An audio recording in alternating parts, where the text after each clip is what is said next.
Pakistan LOC पर किसी नापाक साजिश में लगा हुआ है।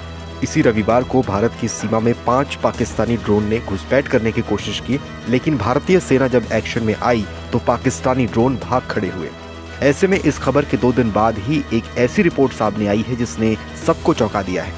दरअसल पाकिस्तान भारत से सटी सीमा पर अपने सैन्य साजो सामान और सैनिकों की संख्या में तेजी से इजाफा कर रहा है। ऐसे में सवाल ये है कि क्या ये पाकिस्तान में भारत के ऑपरेशन सिंदूर का डर है या फिर पाकिस्तान किसी साजिश के प्लान में है।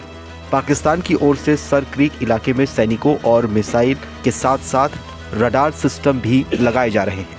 खासतौर पर मकरान तट के पास बड़े रडार नेटवर्क की तैनाती की गई है, जिसकी रेंज करीब 1000 किलोमीटर बताई जा रही है।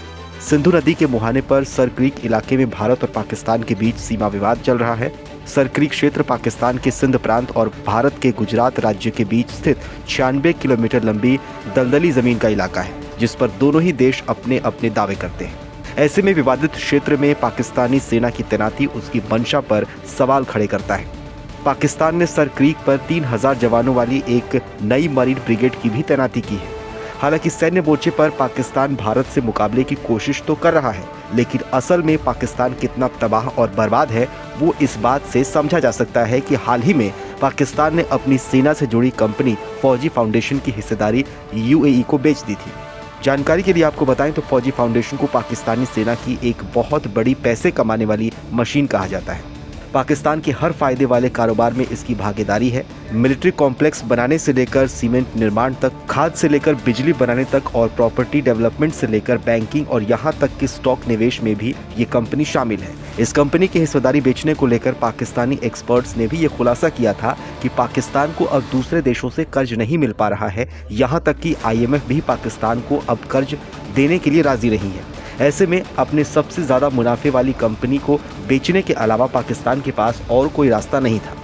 एक रिपोर्ट के मुताबिक साल 2025 में पाकिस्तान की सरकारी कंपनियों का कुल राजस्व 1.4 ट्रिलियन रुपए से घटकर अब महज 12.4 ट्रिलियन रुपए रह गया है। वहीं कुल शुद्ध घाटा बढ़कर अब 122.9 अरब रुपए रह गया है, जो पिछले साल के मुकाबले 30.6 अरब रुपए था।